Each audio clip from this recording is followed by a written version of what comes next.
Boa tarde a todos. Então vamos, nesse momento, cerrar os nossos olhos para que, através de um silêncio exterior e interior, a gente vá se conectando, se acalmando, se tranquilizando, acerenando os nossos corações, para que a gente possa sentir esse ambiente de paz, de serenidade, de alegria, de tratamento espiritual. Muito mais do que uma aula, muito mais do que uma reflexão, é um tratamento espiritual. É a oportunidade de estarmos perto dos nossos entes queridos que já se encontram no plano maior. É a alegria de estarmos juntos com os nossos benfeitores, orientadores, amigos do plano maior. Agradecendo sempre a Deus, a Jesus, a Allan Kardec pela doutrina espírita, a todos aqueles que, independente do seu rótulo religioso, já entenderam que só existe uma forma de trabalhar para o bem, pela paz, entendendo que somos todos irmãos, filhos de um mesmo Pai, caminhando na mesma direção, por caminhos diferentes, mas todos com o mesmo foco, com o mesmo objetivo, e em momento algum estamos desamparados. E nesse momento, encarnados e desencarnados, estamos todos no mesmo universo dimensional, buscando a informação, a reflexão, aquilo que ajude a dissipar a nossa ignorância, ampliar os nossos horizontes, nos dando a certeza de onde nós viemos, para onde nós vamos e o que nós estamos fazendo aqui. Estamos no mundo, numa abençoada escola chamada Planeta Terra, onde a cada dia temos a oportunidade de aprender uma lição diferente. E convivendo com pessoas, com conflitos, com situações, é que nós vamos tendo a oportunidade de colocar em prática um pouco do muito que recebemos. Que assim seja. Você está aqui. Então hoje nós vamos falar sobre a segunda parte do Conhece-te a Ti Mesmo, tema Cérebro Triuno, segunda parte.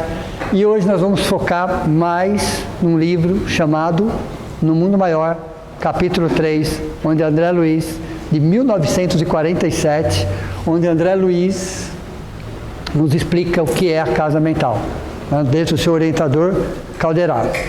Então a primeira coisa que a gente vai relembrar é um único cérebro, 3 regiões distintas, como se ele tivesse 3 andares. Então, esse é o primeiro conceito. Um único cérebro, 3 regiões distintas, como se fosse 3 andares, uma unidade funcional, um 3 em 1. Quando a gente começa a entender um pouco melhor sobre toda essa estrutura que caminha lado a lado com a ciência, nós vamos olhar para essa frase assim e refletir. Nenhum ser humano é livre até que domine a si mesmo. Nenhum ser humano é livre até que domine a si mesmo. Então, nosso maior problema não está fora de nós. Nosso maior desafio, nosso maior problema está dentro de nós. Ok? E dentro daí temos toda essa estrutura dentro de nós. Então, quem sabe pode muito? Sim, mas quem ama pode mais. A doutrina espírita sempre nos traz essa informação. Quem sabe pode muito, quem ama pode mais. Então, conhecer, saber, não nos coloca num lugar melhor.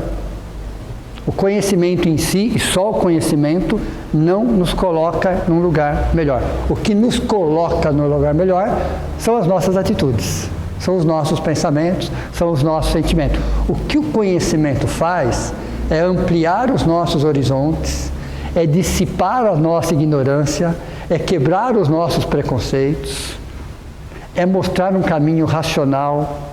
Assim, o conhecimento tem esse objetivo. Então não adianta você ser um expert em física, por exemplo, e criar uma bomba atômica. Veja, não te colocou em lugar nenhum, muito pelo contrário, muito pelo contrário. Okay? Então, quem sabe pode muito, quem ama pode mais. Não é só a questão intelectual. Eu já comentei sobre isso aqui várias vezes, intelectualmente falando, tecnologicamente falando, nós estamos no século XXI. Isso é inquestionável, isso é indiscutível. Mais precisamente em 2025. Moralmente, nós ainda estamos na Idade Média. Nós pensamos do mesmo jeito como nós pensávamos na Idade Média. Amamos de forma egoísta, somos agressivos, somos chantagistas, somos violentos, somos manipuladores. Veja, isso é a Idade Média. Então chegou a hora da gente trazer um pouco essa evolução moral para caminhar lado a lado com a evolução intelectual. O século XXI, a espiritualidade já nos disse várias vezes, será um investimento maciço em espiritualidade, em moralidade. Não que a evolução intelectual vai parar de evoluir, não, porém não será dado saltos. Agora vai ser uma linha, uma ascendente. Como é que era a nossa tecnologia há 100 anos atrás? Em 1925. Não faz tanto tempo assim, vocês concordam? Não faz tanto tempo assim, 100 anos. O que aconteceu de 100 anos para cá? Foram dados saltos tecnológicos. Então a espiritualidade falou, não vai ser mais saltos tecnológicos, vai continuar evoluindo em uma reta ascendente. Por quê? A necessidade do século XXI é o avanço moralidade, espiritualidade, para começar a equilibrar a outra asa, que está muito desequilibrada. As pessoas nós temos acesso a informações, mas esse acesso a informações, a intelectualidade, a tecnologia, nunca deixou um homem com um vazio tão grande, com um vazio existencial tão grande. Então, o que a ciência não descobriu na virada do século, na virada do milênio? O que a ciência não descobriu na virada do século, na virada do milênio? Como transformar o ser humano em uma pessoa feliz. Olha, interessante isso. Com tanta tecnologia, com tanto acesso à informação, com tanto entretenimento, o ser humano vira o século, vira o milênio, com baita vazio existencial. Então era hora de começar a investir em espiritualidade. Esse é o foco do século XXI. Para que essa asa da intelectualidade, que começa no século XIX, foi para o século XX, que no século XXI ela diminua um pouco o seu salto, se será só, para que a asa da moralidade, a asa da espiritualidade comece a desenvolver, para dar o equilíbrio nessas asas. Então veja, nenhum ser humano é livre até que domine a si mesmo. Qual é o objetivo? A felicidade. O objetivo de crescer moralmente é encontrar a felicidade. Para nós, do mundo cristão, trouxeram dois caminhos. Olha, interessante. Para nós, do mundo cristão. Para o mundo não cristão, também foram levados os mesmos caminhos, com outros nomes. Com outros nomes, uma outra cultura, mas a essência dos caminhos são iguais. Então, qual é o primeiro código de felicidade que foi trazido para nós? Anotem, porque vai cair na prova.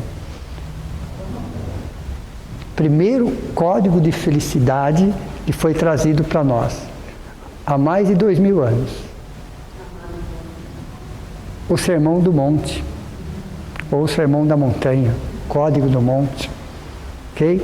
Esse é o primeiro código de felicidade que foi nos trazido por Jesus, foi o Sermão da Montanha, ou o Sermão do Monte, Código do Monte. Segundo, aí veio com Francisco de Assis, a prece de São Francisco. Veja. Então nós já temos dois códigos de felicidade que chegaram para nós em momentos diferentes, para que a gente possa começar a olhar nesses códigos de felicidade, agora com os olhos da filosofia, com os olhos da ciência e com os olhos da religião. Esses códigos da felicidade têm que ser vistos por 3 ângulos diferentes. Pelo ângulo da filosofia, pelo ângulo da ciência e pelo ângulo da religião. Ok?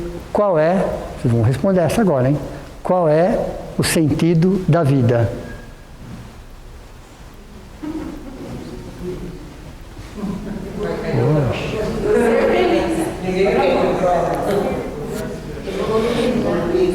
Evoluir. Então, se perguntarem para vocês, qual é, dentro da visão espírita, qual é o sentido da vida? Evoluir. Esse é o sentido da vida.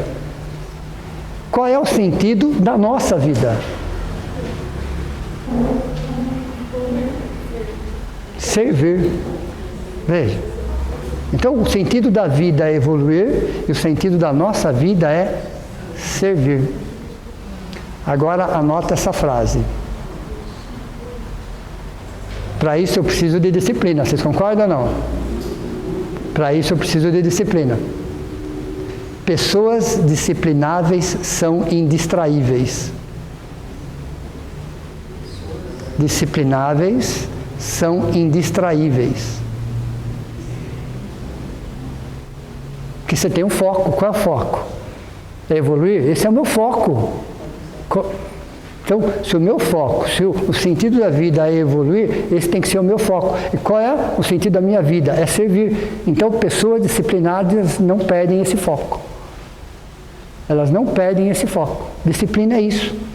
É você ter um foco, você ter uma meta, você ter um objetivo. Então, as pessoas felizes são aquelas que têm um foco, têm uma meta, têm um objetivo. Caminhos diferentes, mas todos vamos evoluir. Vamos servir de forma diferente, mas todos temos que servir. Entenderam? É a relação 70-30. Lembram da relação 70-30? Então, na nossa essência é para doar mais e receber menos. E a relação é 70-30, a gente não pode inverter isso. O que aconteceu com um ser humano altamente intelectualizado na virada do século, porque ele queria ser servido. Ele queria ser atendido nas suas necessidades. Afinal de contas, ele era um ser tecnológico. E foi exatamente o contrário. O universo não age, ele reage. Ok? O universo não age, ele reage. Você emite uma informação, aquela informação volta para você. Você está reagindo ao seu apelo. O universo está reagindo como um espelho. Só está devolvendo aquilo que você está projetando. Só está devolvendo. Então, para eu projetar coisas boas, eu preciso me conhecer. Ok? Então, veja, o objetivo é felicidade. Tenho 2 códigos à minha disposição. 2 códigos. O Sermão do Monte e a Prece de São Francisco. A casa mental é um complemento da aula da semana passada. Desenhei uma casa aqui, muito bem desenhada, em detalhes, muito bem desenhada. Okay? Então, a nossa casa mental tem até um telhado, né? Nem chove dentro. Né? Então, a nossa casa mental, percebam vocês que são 3 andares. E o primeiro andar é o subsolo, ok? É o subsolo, é o que fica escondido. É exatamente o que fica escondido. Ó, então, nosso primeiro andar da nossa casa fica embaixo da terra, mas é ele que dá a estrutura para o segundo e para o terceiro. É extremamente importante. A gente não vê os alicerces da nossa casa, né?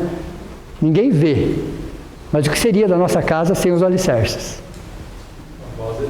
A base é tudo. Então, a grande preocupação é aqui. Porém, nós podemos reforçar esse alicerce, trazer novas estruturas, colocar novas vigas. Isso é possível? Isso é possível. Então, quando uma casa começa a rachar, você tem que mexer na onde? No alicerce. Está acontecendo alguma coisa abaixo do chão que está fazendo com que a casa ganhe trincos. Então, nós temos que olhar com muito carinho com o que tem e o que eu vou colocar. Por quê? Porque hoje é o amanhã do ontem. Anotem. O hoje foi o amanhã do ontem. Não faz sentido? O hoje foi o amanhã do ontem. Então, o que tem aqui dentro é o ontem. O ontem de ontem, o ontem da semana passada, do mês passado, do ano passado, da década passada, da existência passada. Mas veja, então nós temos o ontem próximo de nós, que eu chamo de subconsciente, e o ontem mais longe de nós, que eu chamo de inconsciente. Então, vamos estudar aqui o ontem. o que está lá. Então, está abaixo. Ali você tem o cérebro chamado reptiliano, que vem exatamente de réptil, ok? Onde ele é regido pelos instintos. Então, o nosso corpo só funciona graças a ele. E se não pode funcionar? Não. Ok? Então, seu coração bate graças a ele, a circulação sanguínea acontece em função dele, ele é automático nesse sentido. A nossa existência, a nossa vida está vinculada a esse cérebro, ele é extremamente importante. Porém, ele trabalha a questão física, biológica, metabólica, ok? Funcional, fisiológica, tem a ver com o corpo. Até o que você está fazendo agora é automático. É automático dele, ok? Nele você tem o quê? O nosso passado. Nosso passado próximo e o nosso passado mais profundo. Freud chamou de id. Então, uma das instâncias psíquicas que Freud estudou, ele chamou de id. É onde estão todas as nossas pulsões automáticas, todas as nossas necessidades fisiológicas, todos os nossos instintos. Está ali. Ele é chamado também de cérebro inicial. Quando eu falo cérebro inicial, o ser humano, como ser humano, está entre 200 milhões e 250 milhões de anos. Então, ele começa a ser desenvolvido mais ou menos há 200 milhões de anos atrás. Nosso cérebro reptiliano, nosso primeiro cérebro. Então, é um cérebro só, esse primeiro andar. Esse primeiro andar, ele começou a se desenvolver aproximadamente 200 milhões de anos atrás. 200 milhões de anos atrás. Então, veja. E o mais interessante, dentro desse cérebro, ele rege, nós temos 7 centros de força, ou chakras, é a mesma coisa. A doutrina espírita fala centro de força, mas pode chamar de chakras também, que é a mesma coisa. Ou flutuações quânticas, para ser mais século XXI. Chakras é milenar, né? No século XIX se fala, século XX fala em centro de força, hoje se falaria em flutuações quânticas, é a mesma coisa. Nós temos milhares no nosso corpo, 7 principais, nós temos milhares, cada célula é um centro de força. Então nós temos 7 centros de força que regulam toda a nossa estrutura fisiológica, metabólica, espiritual, emocional. São 7 centros de força. E no cérebro reptiliano, nós temos 3 centros de força ali. Quem trabalha os 3 centros de força é um cérebro inicial chamado reptiliano, que é o esplênico, o gástrico, todo o processo metabólico, o esplênico, o gástrico, genésico e básico, a questão da reprodução, daqui para baixo. Tudo bem? O esplênico, o gástrico e o genésico e básico. Então, daqui para baixo, quem cuida desses 7 centros de força, desses 3 centros de força, é o reptiliano.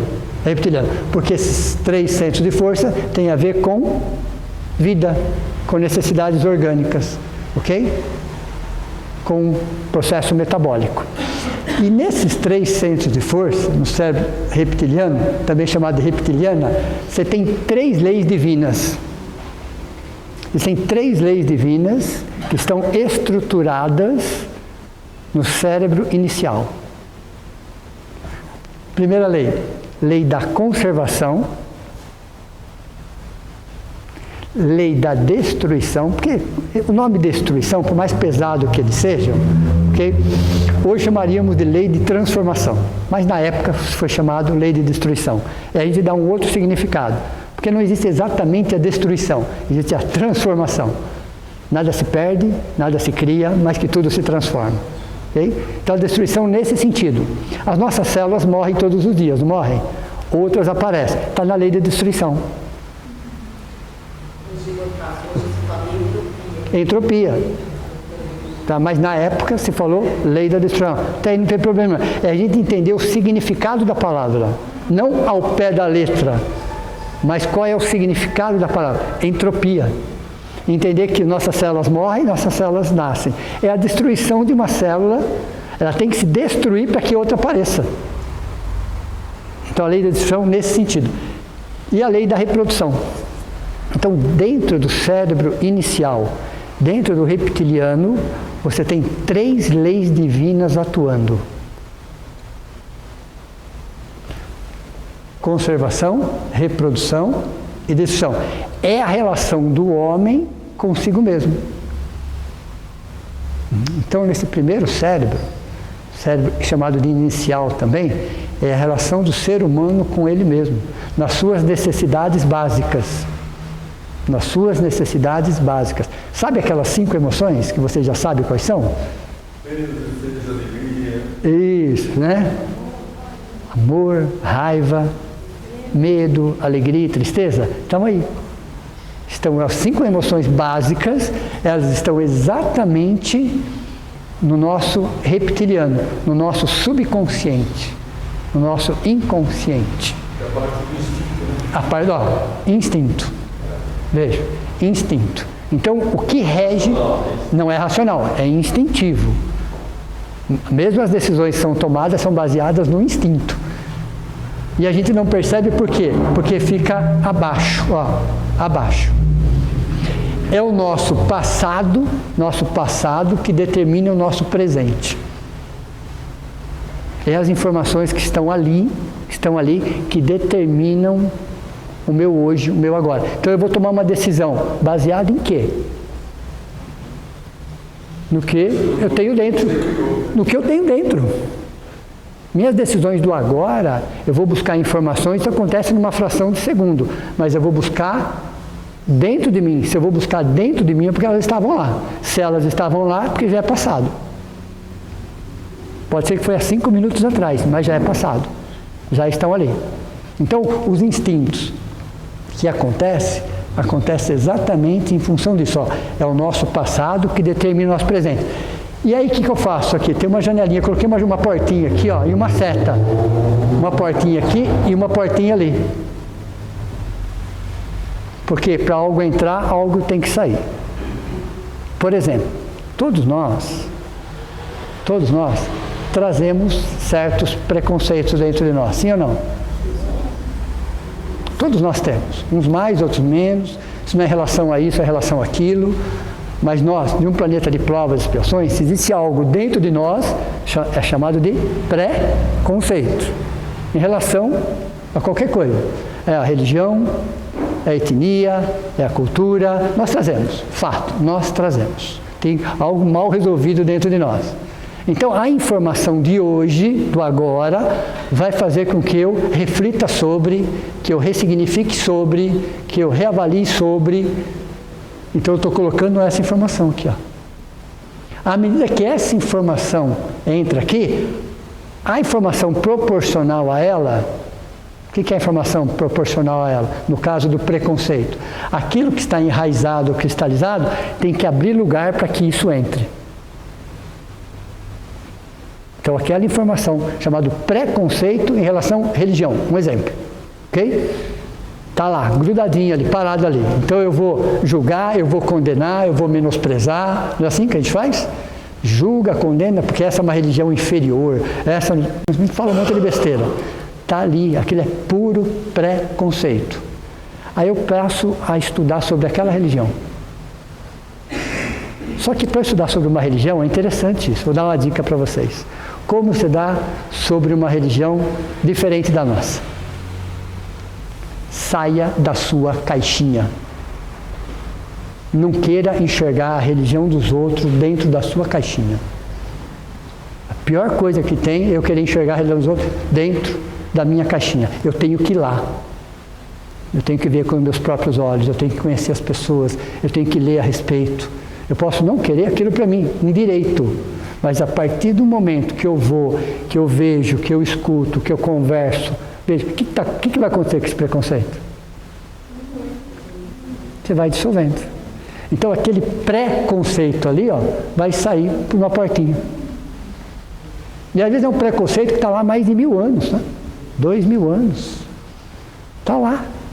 E aí você sai da sua caixinha, você tem que, obrigatoriamente, você tem que sair da sua caixinha. Mente aberta. Você tem que ter mente aberta. Você pode ir lá, olhar, não está no meu jeito de trabalhar dessa forma. É um direito seu. É um direito seu. É um direito seu. Mas você tem a obrigação nesse sentido, de ir e ver com seus próprios olhos. E conversar, e ler, e estudar, a perceber, sentir. Aí você vai perceber onde vai parar o seu preconceito. Que era puro orgulho. Todo preconceito tem uma raiz, chamado orgulho. Todo preconceito, em relação a qualquer coisa. Então, quando eu falo que, vou colocar aqui para sair aqui. Não é exatamente jogar fora, é você ressignificar, é você rever. É como se estivesse jogando fora aquele preconceito, mas porque ele foi ressignificado, ele foi reavaliado, ele foi ampliado. Aí entra o conhecimento. Aí o conhecimento é importante. Aí que eu falo, a estrutura é importante. A estrutura é importante. Porque não adianta você ir lá se você não tem uma base forte. Sim, sim. Você tem uma casa. Se você tiver um alicerce fraco, Sim. vai Exato. Exato. Então, dependendo da sua estrutura, cada um também é muito individual. É individual. Vai ter um entendimento de uma coisa ou outra. Exato. Então, é tudo por capacidade da estrutura. Você tem uma estrutura forte, você entende melhor. Sem dúvida. Pergunta, espiritualidade tem rótulo? Não. Espiritualidade não tem. Até pode ter, nada impede, mas não necessariamente. Porque espiritualidade é um jeito de ser. Que pode estar vinculado a um rótulo? Até pode, não tem problema nenhum isso. Você tem uma Madre Teresa de Calcutá, você tem um Chico Xavier, você tem um Frei Damião, você tem nível de espiritualidade lá em cima dentro de uma estrutura. Isso não é o problema, mas não necessariamente. E o que o mundo precisa de hoje? Espiritualidade. O que o mundo precisa hoje é espiritualidade. Não necessariamente rótulo, não necessariamente. E espiritualidade é lá fora. Espiritualidade é lá fora, não é aqui dentro. Aqui é muito fácil. O problema é lá fora.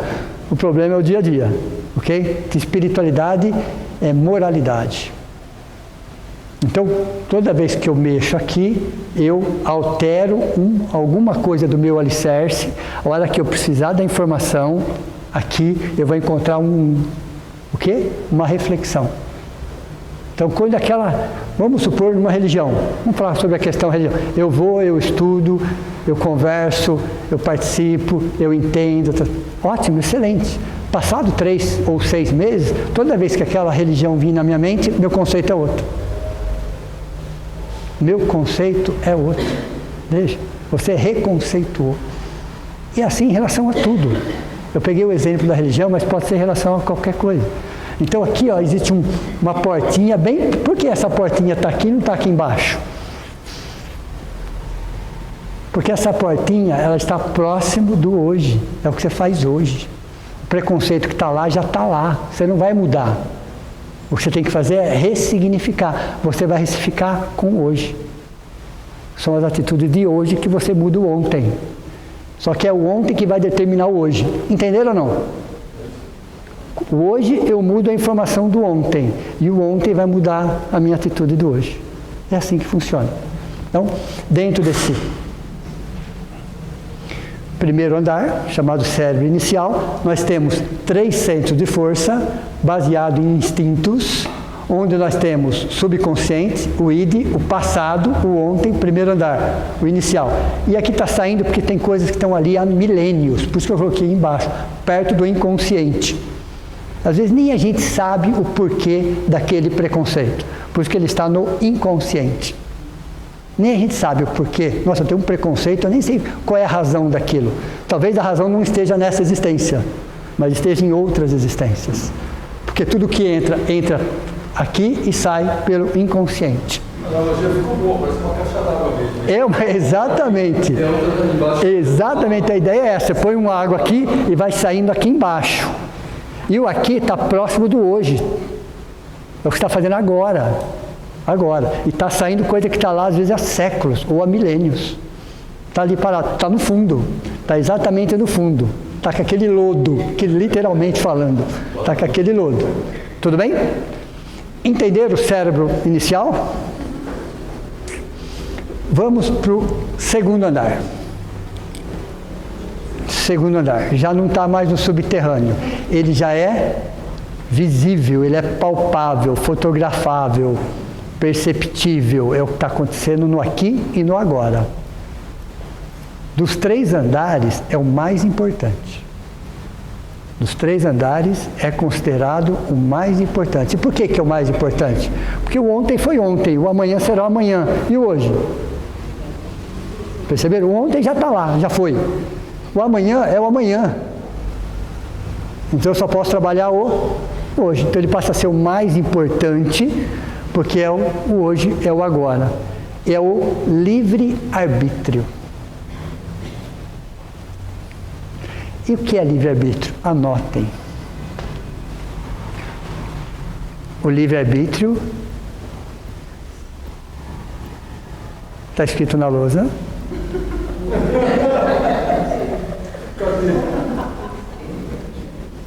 Está até um asterístico, verdinho. Ajuda. Livre-arbítrio escrito verde, LA, um asterístico na frente. É uma expansão da consciência. Ok? O livre-arbítrio é uma expansão da consciência. Por exemplo, temos livre-arbítrio? Sim. É lógico que o nosso livre-arbítrio, por estar encarnado, ele é limitado? Sim. Eu não posso simplesmente sair voando. Não com o corpo, só se for de avião. Mas só com o corpo físico, não saio voando. Porque as próprias leis da matéria, da física, impedem que eu saia voando. Então, por mais que eu queira, não vou conseguir. Não vou conseguir. Então, o nosso livre-arbítrio, temos, porém, ele está atrelado a um momento, a uma situação. Entenderam? Os animais têm livre-arbítrio? Tem, claro que tem. De acordo com as necessidades deles, eles também tomam decisões baseadas numa questão de sobrevivência. Eles não pensam no ontem ou no amanhã. Então, quando nós falamos que os animais têm pensamento fragmentado, já ouviram falar disso ou não? Fragmentado, pessoal, não é que existem vazios. Não é exatamente dessa forma. É que eles não têm relação com ontem nem com amanhã. Eles só vivem o presente. Fragmentado nesse sentido. Por isso que o único ser vivo que morre é o ser humano. Porque o resto não sabe que vai morrer. Eles simplesmente vivem. O ser humano que sabe que vai morrer desde pequenininho. Okay? Então o animal, ele não tem relação com o passado, ele não tem relação com o futuro, ele só vive o fragmentado nesse sentido, okay? Eles só vivem o tempo presente. Nós que temos a consciência do passado, nós que temos a consciência do futuro. Então é um pensamento contínuo. Então fragmentado é só presente, contínuo é passado, presente e futuro. Eles não estão inseridos na lei de causa e efeito. Os animais não estão inseridos na lei de causa e efeito. Então, eles estão inseridos numa outra lei chamada determinismo. De acordo com a natureza. Determinismo da natureza. Nós estamos inseridos na lei de causa e efeito. Ok? Então, a dor dos animais tem um contexto. A dor em nós tem um outro contexto. Por mais que elas sejam parecidas. Não queiram vincular um contexto no outro. Não existe a menor possibilidade de você vincular um contexto no outro. Parecidas porque o corpo, a matéria é parecido. Só. O nome da doença é igual, porque a matéria é igual, mas o contexto é completamente diferente. A doença dos animais só está na matéria. 100% na matéria. As nossas doenças, mais de 90% não está na matéria. Está na onde, então? A matéria nossa só recente. A matéria recente. Mas a doença não está na matéria. Está no emocional. E nós sofremos por causa dos relacionamentos. Veja, olha interessante. São os relacionamentos, seja quais forem, é a causa principal das doenças, seja quais forem, tá? Pai, filho, namorado, esposa, relacionamento. Falou em irmãos, falou em relacionamento. O problema do ser humano está nos relacionamentos. E não está nem tanto no outro. Aí ficou pior ainda, né? Pior é isso. Nem está tanto no outro. Está mais em nós. Porque para ser dois eu tenho que ser um primeiro.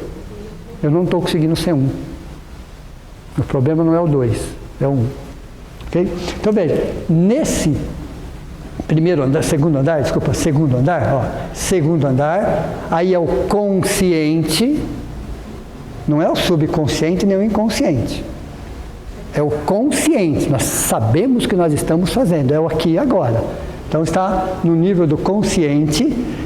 Freud chamou aqui de id, aqui ele chamou de ego. Ego é o princípio da realidade, de acordo com o conceito de Freud, é o princípio da realidade. Ele é chamado de intermediário. Esse é inicial, esse é intermediário. Se esse é o ontem, esse é o hoje. Hoje. E é o hoje, ó, o asterisco do livre-arbítrio aqui, ó, que vai trazer informação para a portinha aqui. Veja, é o hoje através da vontade, não é desejo. Não é a vontade que vai expandir o livre-arbítrio, que vai jogar a informação aqui, ó.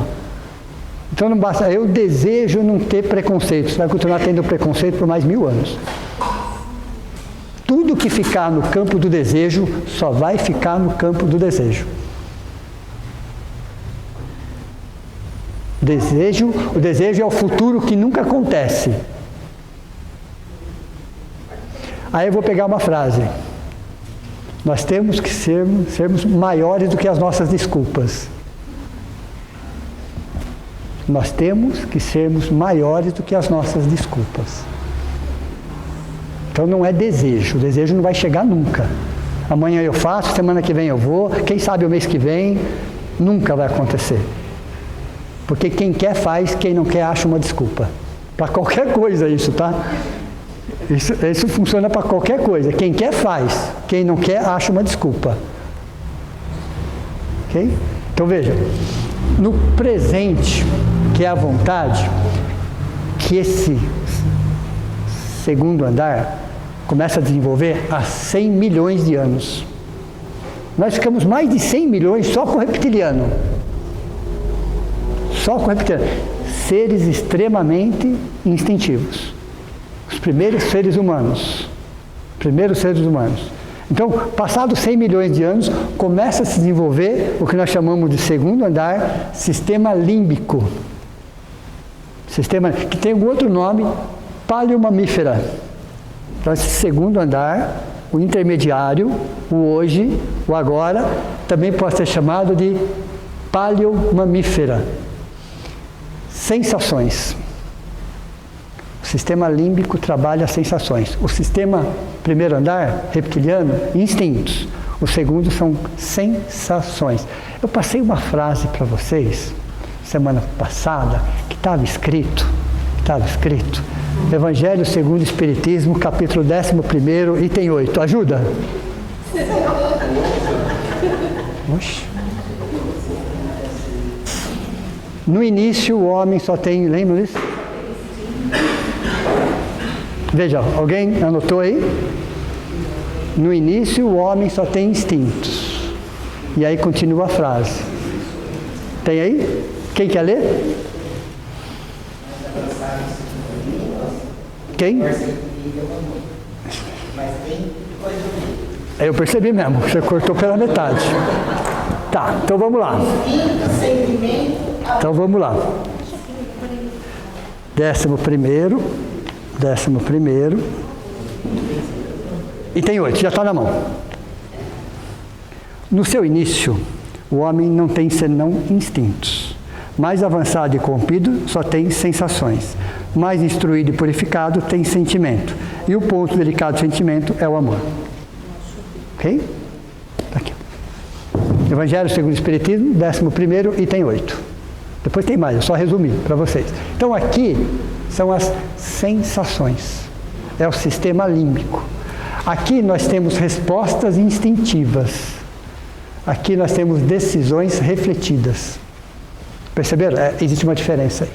Então veja, aqui é o ego, o hoje, o segundo andar, intermediário, presente. Livre-arbítrio. Vamos falar um pouquinho mais sobre livre-arbítrio. Ajuda? Fala que ajuda. Isso, vamos lá, ok? Como que a doutrina espírita trabalha isso dentro de nós? Triângulo, retângulo. Por que ele é retângulo mesmo? Porque tem um ângulo que é 90 graus. Tudo bem? Então, aqui e aqui. Então, um cateto, o outro cateto e hipotenusa. Hipotenusa ao quadrado é igual a soma dos catetos ao quadrado. Tudo bem? Então, vamos trocar de nome. Esse cateto aqui eu vou chamar de livre-arbítrio. Cateto horizontal, livre-arbítrio. O cateto vertical eu vou chamar de determinismo. E a hipotenusa eu vou chamar de destino. Pitágoras desenvolveu esse raciocínio 500 anos antes de Cristo. Tudo bem? Então veja, toda vez que eu tomo uma decisão, eu aciono um determinismo. O determinismo aqui é um processo evolutivo, ok? É um infinito de possibilidades. O determinismo, o cateto chamado determinismo vertical, é um infinito de possibilidades. Toda vez que eu tomo uma decisão, eu aciono uma possibilidade. Eu mudei de decisão, eu aciono uma outra possibilidade. Entenderam ou não? Aí, enquanto você não tomar decisão, você não vai para lugar nenhum. Você tem um infinito de possibilidades, mas a partir do momento que eu tomar uma decisão, eu aciono uma possibilidade, dentro de um infinito de possibilidades. Vamos dar um exemplo aqui, mais fácil. Saindo pela porta, se eu for para a direita, a realidade já existe, não existe? Se eu for para a esquerda, a realidade já existe. Se eu for para frente, a realidade já existe. Se eu for para trás, a realidade já existe. Em qualquer ângulo que eu escolher, para cima ou para baixo, a realidade já existe. Um infinito de possibilidades, dependendo da direção que eu fizer. Aí, dependendo da decisão e da direção, eu tenho onde eu vou chegar. Influencia no futuro. Sim, que é a hipotenusa. Por que ao quadrado? Porque nós temos uma vida material e uma vida espiritual que impactam uma sobre a outra. Então, existe livre-arbítrio? Sim. Existe destino? Sim. Mas existe determinismo. Quando a gente não decide, quando a gente não toma uma posição, aí tem coisas que acontecem. já é uma decisão. É exatamente isso. Se eu prefiro, Não tomar uma decisão já é uma decisão. entendeu? Eu prefiro não Exato. Já vai sair um resultado da não decisão. coisa acontecer. Como? Então, isso também é um infinito de possibilidade de não ter tomado uma decisão. Porque você realmente, de uma forma ou de outra, você tomou a decisão. Você tomou. Não tomar uma decisão é uma decisão. Entenderam ou não? Não tomar uma decisão é uma possibilidade do determinismo. E o resultado é exatamente a sua não decisão, que é uma decisão, que vai acionar um determinismo referente à sua não decisão, que vai gerar um resultado. Entenderam ou não? A não tomar uma decisão vai gerar um resultado. Resultado futuro. Sim, o resultado é sempre futuro. O resultado é sempre a soma do livre-arbítrio com o determinismo. Não tomar decisão já é uma decisão. Mas você fala, você vai ter sempre essa. Vamos supor, não tomou a decisão. Mas pode, dentro disso pode acontecer uma série de coisas. Sim, então, a sua não decisão, nós estamos falando de nós, ok? A nossa não decisão aciona um resultado. É lógico, nós nunca estamos sozinhos, isso reflete em todos os aspectos. Mas eu estou falando das nossas decisões. E das nossas não decisões. Então, não tomar uma decisão já é uma decisão dentro desse conceito. O resultado só será diferente do que você tivesse tomado uma decisão. E eu posso mudar o livre-arbítrio 3 minutos depois? Posso. Posso, sempre posso. Eu posso mudar a qualquer minuto. Só que toda vez que eu tomar uma decisão, eu aciono um infinito de possibilidades. Então o universo é um infinito de possibilidades esperando você tomar uma decisão, até quando você não toma a decisão. Porém, esse determinismo vertical aqui, ele está consubstanciado, estruturado na lei do amor. Na lei do amor, da evolução. Então, aqui não existe nada punitivo. Tudo educativo. Tudo educativo. Tudo. Você toma uma lição ruim, não vou cuidar do meu corpo, ficarei doente. Esse ficar doente não é punição, é educação para você cuidar do seu corpo. Entenderam? como funciona? Então, o nosso vertical aqui é um conjunto de leis deterministas, um infinito de possibilidades, todas consubstanciadas no amor para o nosso bem. Porque as leis de Deus são educativas. Então, um animal tem livre-arbítrio? Temos. Nós temos livre-arbítrio? Um anjo tem livre-arbítrio? Um Cristo tem livre-arbítrio? Um Cristo planetário tem? Um Cristo... Todos temos. Porém, todos estamos atrelados a um determinismo. A um determinismo. Todos. De acordo com o seu momento evolutivo. Então, o determinismo do reino animal é mais curto, porque são só as leis da natureza. Um determinismo do reino nominal é maior. Um determinismo no angelical, deu para vocês entenderem ou não? E aí sucessivamente. Todos nós gostamos de uma palavrinha chamada liberdade. Sim ou não? O problema é o que vem antes, que ninguém gosta. O problema não é a palavra liberdade, porém ela pede uma palavra antes que ninguém gosta. Responsabilidade. Perceberam? Aí Emmanuel sai com a seguinte frase, sempre Emmanuel, né? O seu bom humor de sempre. Sim. Né? Emmanuel diz assim: o nosso nível de liberdade está relacionado ao nosso nível de responsabilidade. Então você quer ser mais livre? Seja mais responsável. Ou os responsáveis são mais livres. Perceberam?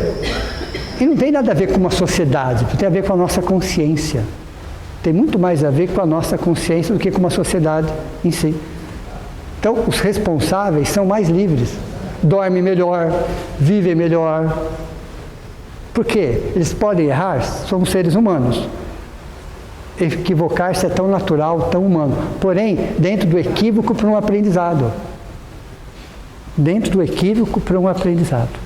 Então, nesse segundo andar aqui, nós temos 2 centros de força. Então, dentro do segundo andar, o hoje, o agora, o livre-arbítrio, nós temos 2 centros de força. O laríngeo e o cardíaco. Pergunta: como que fica a nossa voz quando nós estamos emocionalmente abalados? Embargada, não é isso? Perceberam como um reflete no outro? Quando nós estamos contentes, a nossa voz é de um jeito. Quando nós estamos bravos, a nossa voz é de outro.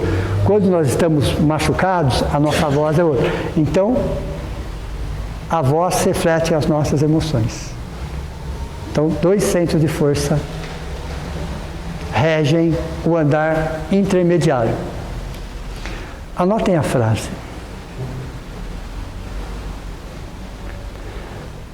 Deus criou o livre-arbítrio, Deus criou o livre-arbítrio por amor. Até uma redundância, mas tudo bem, é uma frase. Tá? Deus criou o livre-arbítrio por amor. Nós criamos a fatalidade. Nós criamos a fatalidade pelo determinismo da lei de causa e efeito. Veja, Deus criou o livre-arbítrio por amor. Nós criamos a fatalidade. O que é fatalidade? Aquilo que eu não sei explicar, eu falo que foi uma fatalidade. Não existe fatalidade. Nunca existiu e nunca vai existir. Existem forças e leis que eu desconheço e chamo de fatalidade. Não existe fatalidade nas leis maiores. Existem forças e leis que eu desconheço. Então, Deus criou o livre-arbítrio por amor, nós criamos a fatalidade pelo determinismo da lei de causa e efeito. Todo efeito tem uma causa. Todo efeito tem uma causa. Tudo que acontece tem uma causa. Você não está aqui agora, está, às vezes, numa existência passada, mas a causa existe. Então, a lei de causa e efeito é um dos princípios do universo. Lei de causa e efeito é um dos princípios. O outro chama-se livre-arbítrio. Então, os 7 princípios que vocês sabem de cor, salteado de trás para frente, de cima, né? Não sabem? Faz assim, pessoal, por favor. Né? Então, Deus, imortalidade, reencarnação, livre-arbítrio, lei de causa e efeito, mediunidade e pluralidade dos mundos habitados. Anotaram? Então vamos lá. Deus, imortalidade, reencarnação, lei de causa e efeito, livre-arbítrio, o que nós chamamos de mediunidade, tudo bem? Tem outros nomes, mas tudo bem. E a última, pluralidade dos mundos habitados.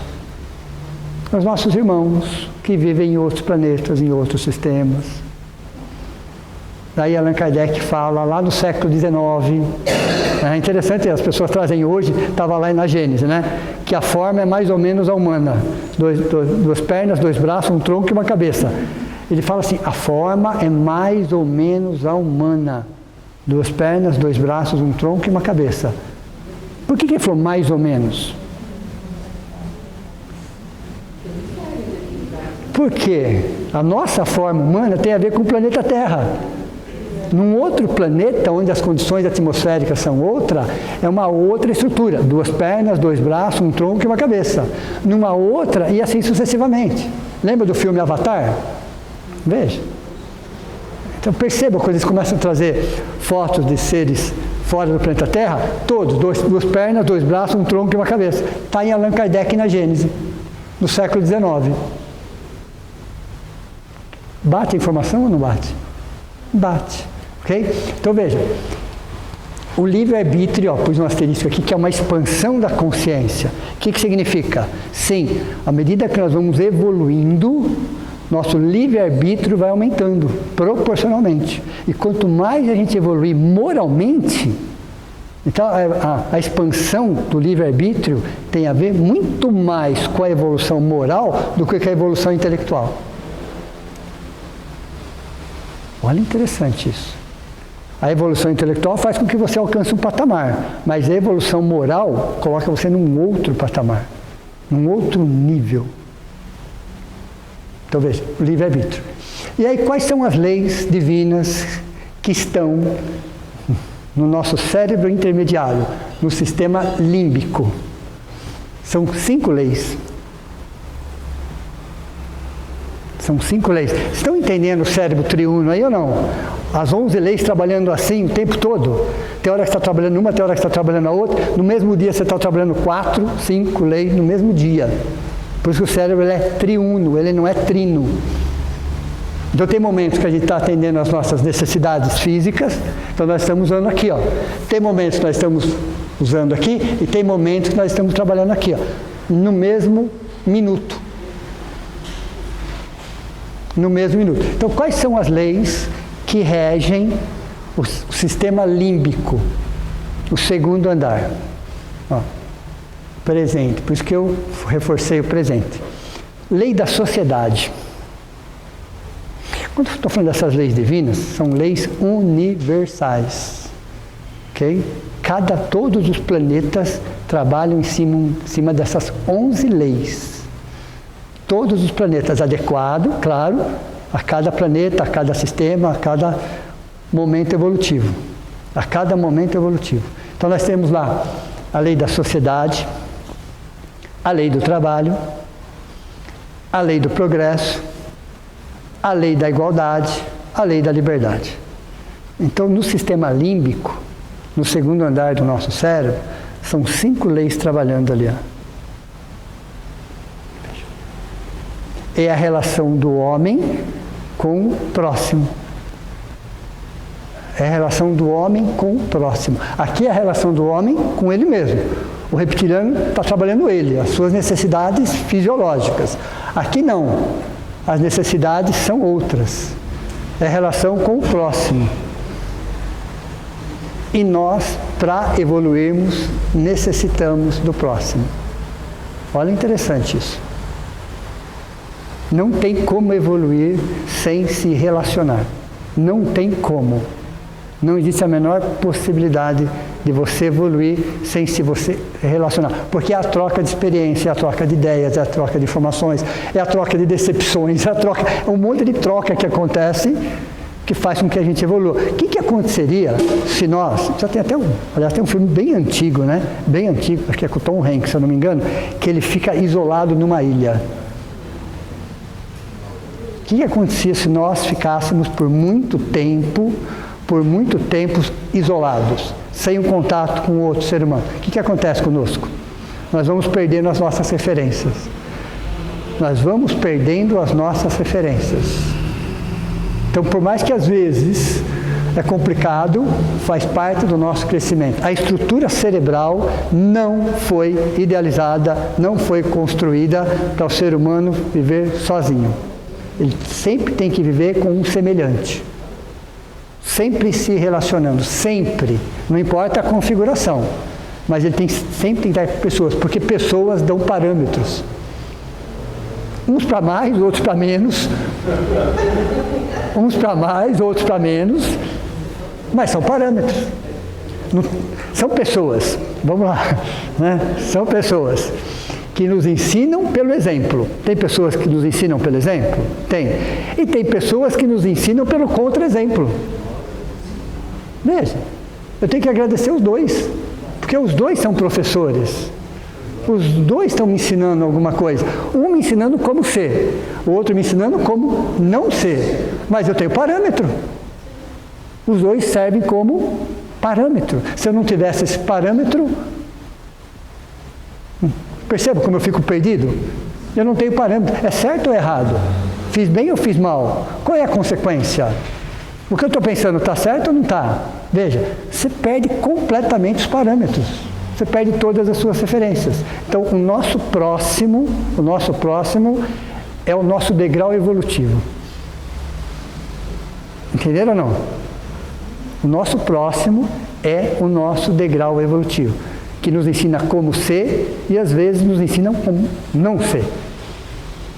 Mas os dois estão nos ajudando a crescer, a evoluir.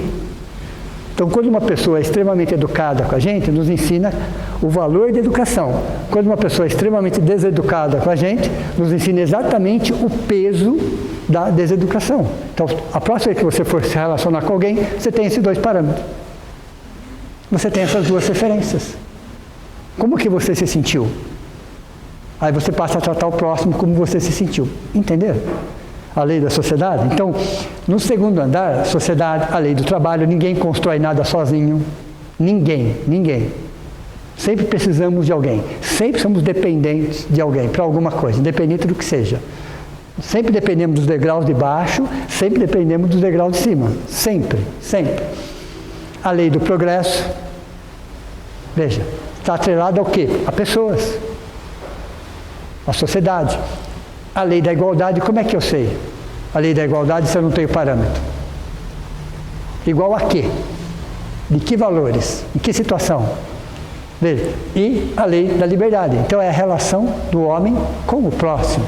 Isso está no nosso sistema límbico. E através de dois centros de força, laríngeo e cardíaco. Num trabalho mediúnico, você usa a psicofonia. Você não usa a psicografia. Num trabalho mediúnico de socorro, de amparo, de orientação, você não usa a psicografia. Não existe trabalho de socorro com psicografia. Espera aí que eu vou escrever a sua dor. Explica melhor para mim, não entendi. Você está explicando, não, ok? Não dá certo. A psicografia num trabalho de socorro não dá certo. Você tem que usar a psicofonia. A psicofonia. E a psicofonia é o centro da emoção. Cardíaco e laríngeo. Esse é o contexto. E olha, interessante, quando nós temos que nos referirmos a nós, nós sempre colocamos a mão no peito. Já repararam isso ou não? E sempre na direção do coração. Sempre quando nós temos que referir, a gente faz assim, na direção do peito e próximo do coração, porque nós somos as nossas emoções e sentimentos. Nós somos as nossas emoções e sentimentos. Vamos agora para o amanhã. Amanhã, chamado de neomamífera. Então, alguns autores que estudam essa estrutura cerebral chamam de reptiliana, paleomamífera e neomamífera. Outro chama de neocórtex, sistema límbico e reptiliano. Por que eu trago vários nomes para vocês? Dependendo dos autores que vocês estão estudando, eles vão chamar dessa ou daquela forma. O importante é saber o conceito. No neocórtex, nós trabalhamos 2 centros de força. No neocórtex. O coronário e o frontal. Onde está o coronário? No alto da cabeça. Todos os outros estão vinculados a um plexo do corpo físico. O coronário não. Ele está a alguns centímetros da nossa cabeça. Ele não está vinculado a nenhum plexo do corpo físico. E ele trabalha na sua estrutura uma glândula pineal, o menor órgão do corpo humano. Nosso corpo humano tem 80 órgãos. A glândula pineal é o menor órgão do corpo humano, do tamanho de uma ervilha, na forma de uma pinha, sabe? Uma pinha, puxadinho assim. Cada um tem a sua. Glândula pineal, ok? Ela tem uma função biológica em relação à sexualidade até os 14, 15 anos. Aí, a partir dessa data, ela calcifica por fora, mas ela continua viva por dentro, porque dali para frente, ela entra num outro processo, a evolução espiritual. E ela é irrigada, por isso que ela é um órgão. Ela é irrigada por circuitos sanguíneos. Em que dimensão ela trabalha? Fractal. Ela está na dimensão material e dimensão espiritual. Ela está intermediária. Então, a nossa glândula pineal, que André Luiz chamou no livro Missionários da Luz de epífise, cabia esse nome para a época, ok? Por que epífise? Epi, acima, fise, corpo, acima do corpo. Epífise significa acima do corpo. Hoje se fala glândula pineal, é a mesma coisa. E é interessante que no livro Missionários da Luz, quando eles estudam uma glândula pineal e descrevem a glândula pineal, quase ninguém sabe disso, então vocês vão anotar. A glândula que foi analisada, pineal que foi analisada, foi a glândula do Chico Xavier. Eles estão descrevendo a glândula pineal dele no livro Missionários da Luz. É o 3º livro da série. Ok? Tem um capítulo lá que fala epífise. Você vê que eles descrevem em detalhes o que acontece com a glândula pineal. Está vinculado à nossa espiritualidade. O centro de força coronário é um disco de 1000 pétalas. Cada centro de força tem um desenho, uma quantidade de pétalas, que giram, são vórtices energéticos. O coronário fica acima, é um disco. Pessoas, quanto mais a gente trabalha a espiritualidade, olha interessante, mais nós ativamos o nosso centro de força coronário. É o vínculo com a espiritualidade superior. Então, aquela auréola que vocês veem nos santos, aquilo é o centro de força coronário expandido e cristalizado. As asas eles não têm, foi por nossa conta, tá? Mas aquela auréola em cima, ela é real. Aquela é real, ela existe realmente. Ali é o centro de força, não faz assim, ela faz um disco que fica em cima. Ok? É um disco em cima. Aquilo é o centro de força coronário expandido e cristalizado, ao ponto de se tornar visível. Então aquela auréola é real. A asa não, tá? A asa foi por nossa conta. Então aquilo é o centro de força coronário, porque são espíritos que trabalham muito a espiritualidade. Muito a fé. Então nós temos lá o frontal, que é exatamente essa região. O frontal fica exatamente aqui. E exatamente no neocórtex. O neocórtex, a direção do cérebro, fica aqui. A glândula pineal, todos os animais têm. Todos os animais têm a glândula pineal. Quando a gente vê, né, aquele cardume de peixe saindo de um hemisfério até o outro, quem que ensina o caminho para eles? Aquelas migrações de aves que vai de um lado ao outro do planeta. Como é que elas sabem o caminho? Ninguém se perguntou até hoje? Olha que interessante. A glândula pineal delas capta a informação, Essa glândula pineal, ela capta uma informação, um sinal do universo, chamado Zeitberger. O nome é um nome alemão, inclusive, tá? Ela capta essa informação e transforma em direcionamento. Então é a natureza seguindo eles pela glândula pineal. Então os peixes têm glândula pineal, as aves têm glândula pineal, então é a glândula pineal. Acontecem coisas com o nosso corpo que é a glândula pineal que define. Por exemplo, o processo de menstruação de uma mulher é 28 dias, não é? De onde vem 28 dias? De acordo com a lua. De acordo, é um ciclo lunar. É a informação que a glândula pineal traz da lua. Quando chega 6h30, 7 horas, vai batendo na gente uma certa vontade de dormir, não é isso? É a incidência da luz captada pela glândula pineal que diminuiu. Então, a glândula pineal rege processos metabólicos dentro de nós. É a glândula pineal que faz isso. Então, fica exatamente...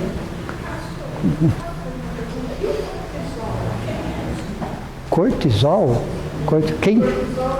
Cortisol é uma substância, né? Um elemento químico, que até um certo ponto ele é necessário, saindo daquele ponto ele é altamente prejudicial. Então, na aula retrasada, eu disse para vocês que algumas vivências, não era isso? Produz mais cortisol. Então, o cérebro produz aquilo baseado em informações que o espírito manda. Então, o espírito pensa, a mente reflete e o corpo executa. Então, a produção de cortisol do cérebro tem a ver com o sentimento das pessoas. Então, o cortisol em excesso é altamente prejudicial. Mas é uma decisão nossa, é livre-arbítrio. É livre-arbítrio. Mágoa, ressentimento, é tudo livre-arbítrio. Nós que decidimos isso. Ok? Então, vamos lá. O neocórtex, ele é mais novo, 500 mil de anos. Então, reptiliano, 200 milhões de anos, sistema límbico, 100 milhões de anos, e o neocórtex, para se formar do jeito que é hoje, levou 500 mil de anos. Aqui nós temos o amanhã. O amanhã, também chamado de futuro. Futuro, que é o superconsciente. Então, aqui ó, é o subconsciente e consciente, aqui é consciente, aqui é o superconsciente. O que Freud chamou de superego. Superego. Aqui nós temos o que? Sentimentos. Aqui nós temos sensações. Aqui nós temos sentimentos. Sentimentos mais puros, sentimentos mais leves. Acontecem no neocórtex, que é o andar superior. Aqui ó, inicial, intermediário e superior.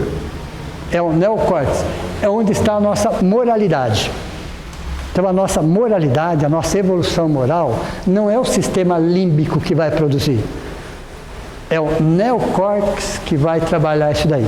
E quais são as 3 leis que regem o andar de cima? São 3 leis divinas que regem. Lei de adoração. Lei de adoração. Fala lei de adoração. Antropologia religiosa. Antropologia é uma ciência. E dentro da antropologia você tem várias ramificações, e uma dessas ramificações chama-se antropologia religiosa. Não tem nada a ver com a religião. O estudo das religiões em mais diversas culturas. São cientistas, são pesquisadores. Então, a antropologia religiosa é o estudo das religiões nas mais diversas culturas e nas mais diferentes épocas. Isso é antropologia religiosa. Antropologia, antro é ser humano, logia é estudo do ser humano, religiosa é o aspecto. Isso começa aproximadamente há 250 mil anos atrás. 250 mil anos atrás. Éramos nós, né? Inclusive éramos nós, que já tínhamos, daquela época, 250 mil anos atrás, nós já tínhamos um processo de adoração. Então nós temos aí, anotem, horizonte tribal, começamos porque éramos tribos, então começa por horizonte tribal, depois passamos pelo horizonte agrário, éramos tribos, mas chega um momento que precisou se fincar na terra, exato, Herculano Pires, o espírito e o tempo. Essas informações estão num livro de Herculano Pires chamado O Espírito e o Tempo. Okay? Depois vamos para horizonte agrário, foi a necessidade de se fincar numa terra e começar. Passando daí, fomos para um horizonte civilizado, é o terceiro. Saímos daí, fomos para um horizonte chamado profético, Velho Testamento, Novo Testamento. Saindo dali, estamos no quinto e último. Não tem o sexto. Horizonte espiritual. Então nós estamos no horizonte espiritual. E é interessante que no Velho Testamento tem uma frase que diz assim, que Deus será adorado em espírito e verdade. Essa frase está no Velho Testamento. O que é espírito? Em essência. E verdade, conhecimento. Deus será adorado em espírito, essência e verdade. Verdade aí é conhecimento. Ok? Dentro desse processo, 5 horizontes, que vai cair na prova, temos aí litolatria, anotem, litolatria, adoração de pedras, montanhas, grandes vales, como se fossem deuses, litolatria. Aí fomos para fitolatria, adoração de grandes árvores, de grandes florestas, fitolatria, como se fossem deuses. Depois fomos para zoolatria, adoração de animais, como se fossem deuses. Tem até hoje, tá? Até hoje. E depois fomos para antropolatria. Antropolatria. O que é antropolatria? Seres humanos, na forma do humano. E o mais interessante que essas fases que eu passei para vocês, dos 5 horizontes e dessas fases de adoração, elas não pulam de uma para outra. Elas têm as fases intermediárias, onde você tem uma mistura das duas. Porque foram milhares de anos em cada fase. Quando você vai para outra, você mistura, até você se libertar completamente. A hora que você se liberta, você vai para a terceira e sucessivamente. Então, estudando antropolatria religiosa, você vai perceber que existe uma misturas em fases. Por exemplo, nós vamos perceber lá na era romana que você tinha um ser humano com uma cabeça de falcão. Isso é uma fase intermediária entre a forma humana e o falcão, que para ele tinha uma referência. Então existem fases intermediárias onde se mistura. É como um processo evolutivo. Planeta Terra, tá? Mineral, vegetal, animal, hominal, angelical. Mineral, primeiro, depois você tem vegetal, depois você tem o animal, você tem o hominal, depois você tem o angelical. Nós temos 5 fases. E você tem as fases intermediárias. Você não pula do mineral para o vegetal, você tem uma fase intermediária. Como é que chama essa fase intermediária entre o mineral e o vegetal? Qual é o ser que vive nessa fase intermediária? Cristais. Os cristais é uma fase intermediária entre o reino mineral e o reino vegetal.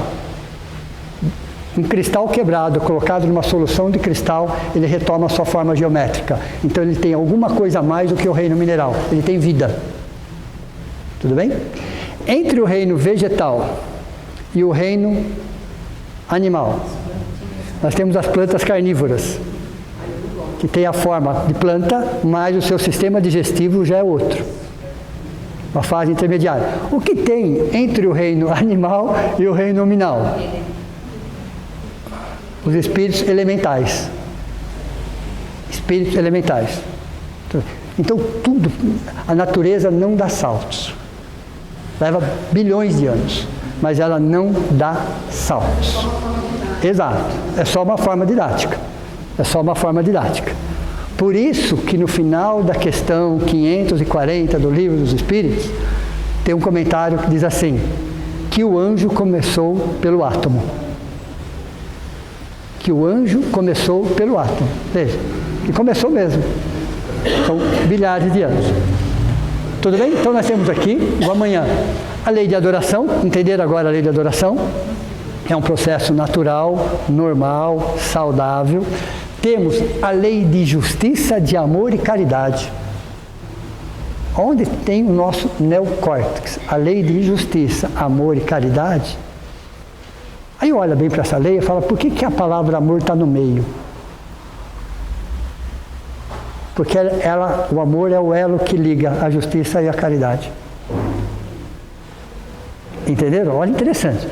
Lei de justiça, amor e caridade. O amor está no meio, por quê? Porque é o elo que liga justiça e caridade. É o amor. Justiça sem amor não é justiça, é crueldade. Justiça sem amor não é justiça, é crueldade. Ok? Então veja. E a lei da perfeição moral? A lei da perfeição moral está no nosso neocórtex. Agora nós estamos sendo chamados e convidados, a partir desse século, a começar a trabalhar o neocórtex. Por quê? Usamos só entre 5% e 10% do neocórtex. Usamos muito pouco. Usamos o cérebro como um todo. Quando fala se usa só 10% da capacidade. Isso é um mito. Isso é um mito.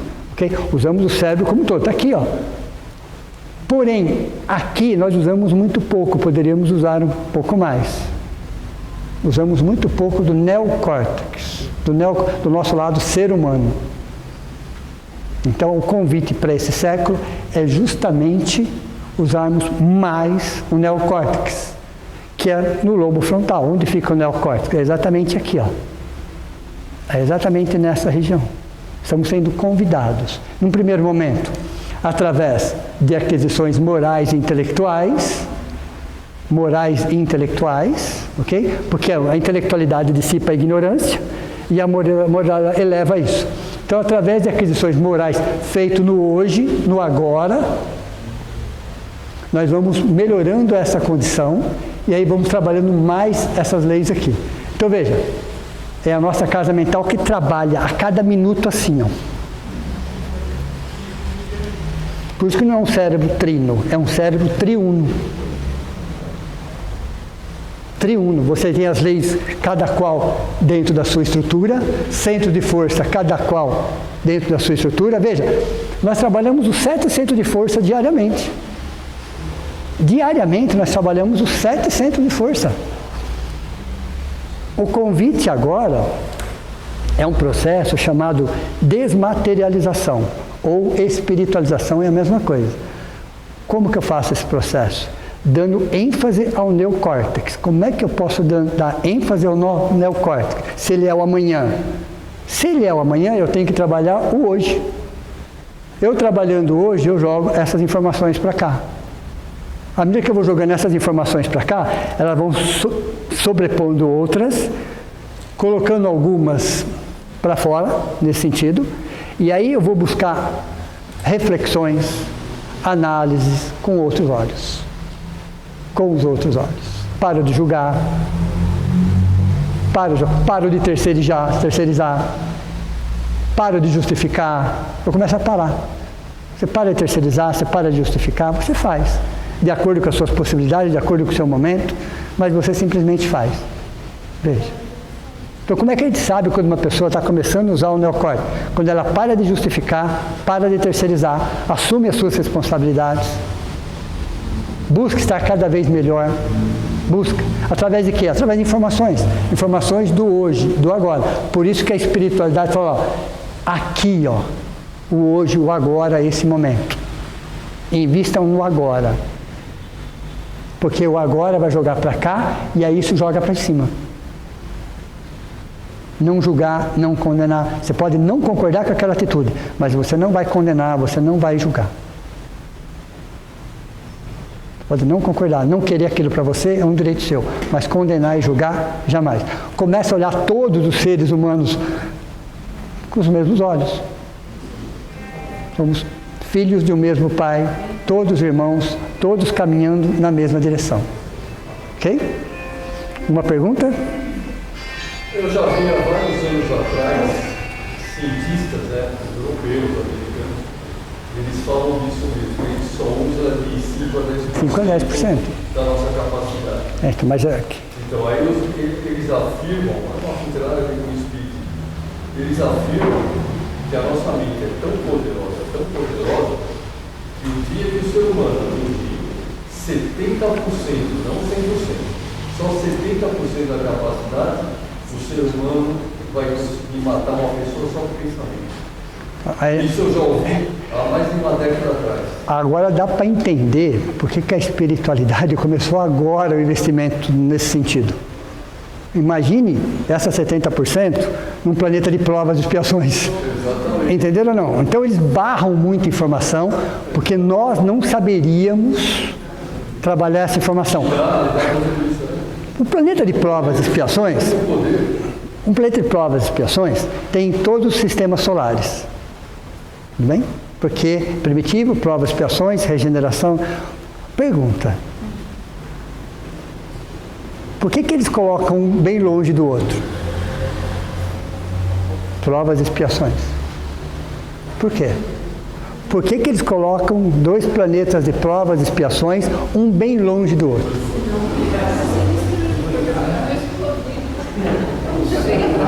Porque um quer explodir o planeta do outro para testar a sua bomba atômica.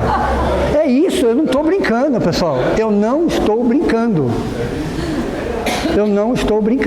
Então as informações não chegam, eles bloqueiam muita informação, porque nós não temos estrutura psicológica para trabalhar isso. Usando de 5 a 10% do neocórtex, que já não usamos, imagina a capacidade disso aqui.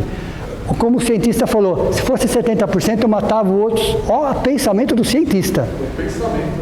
Eu mataria só com o pensamento. Então, melhor não ter mesmo. Não ter essa capacidade. Então, nós somos limitados, muito limitados, porque a nossa condição moral é muito baixa. É muito baixa. Porque se nós tivéssemos uma ferramenta, a ferramenta era para ser destruída. O Chico Xavier, num dos livros dele, ele fala que o planeta Marte ele formou tipo um domo dele para se proteger das energias atuais. Exato. Entenderam?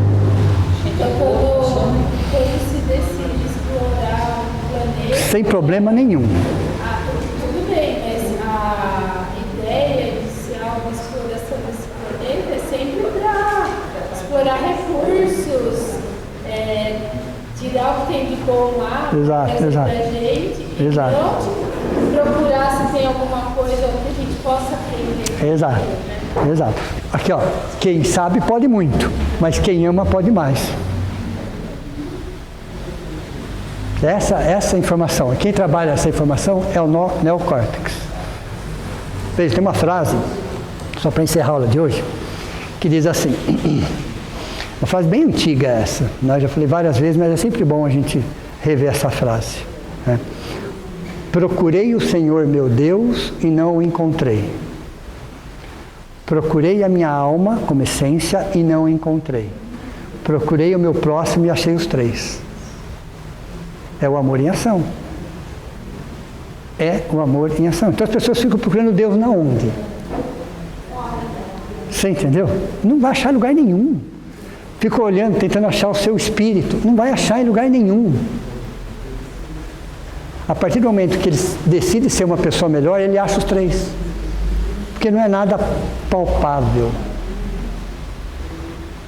E quem trabalha isso é o neocórtex. Então, esses nossos missionários, vamos chamar assim, independente do rótulo, trabalham isso aqui, ó. Eles trabalham essencialmente o neocórtex. Atendem a essa necessidade, buscam essa informação, mas eles estão focados aqui, ó. Eles estão focados exatamente no neocórtex. Eles trabalham em equilíbrio. Eles trabalham com 7 chakras, em equilíbrio. E toda vez que eu decido ser uma pessoa melhor, um ser humano melhor, eu estou trabalhando coronário e frontal, glândula pineal, neocórtex. Veja, toda vez que eu decido, é uma decisão. Deus não violenta convicções. Se vai levar 100 anos, 1000 anos ou 100 mil anos para você aprender a lição, isso é um problema seu. Você pode aprender em 1 ano, 100 anos ou 1000 anos, você escolhe. Pelo amor ou pela dor, você escolhe.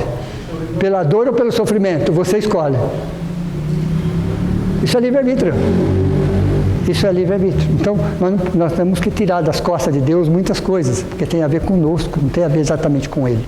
Deus nos deu a vida e o tempo. Qualidade de vida depende de nós. Não peça para Deus qualidade de vida. Não peça. Porque Ele já te deu a vida e o tempo. Qualidade de vida depende de nós. Não podemos pedir isso para Ele. Depende essencialmente de nós. Ok? Tá bom por hoje? Como você falou, né?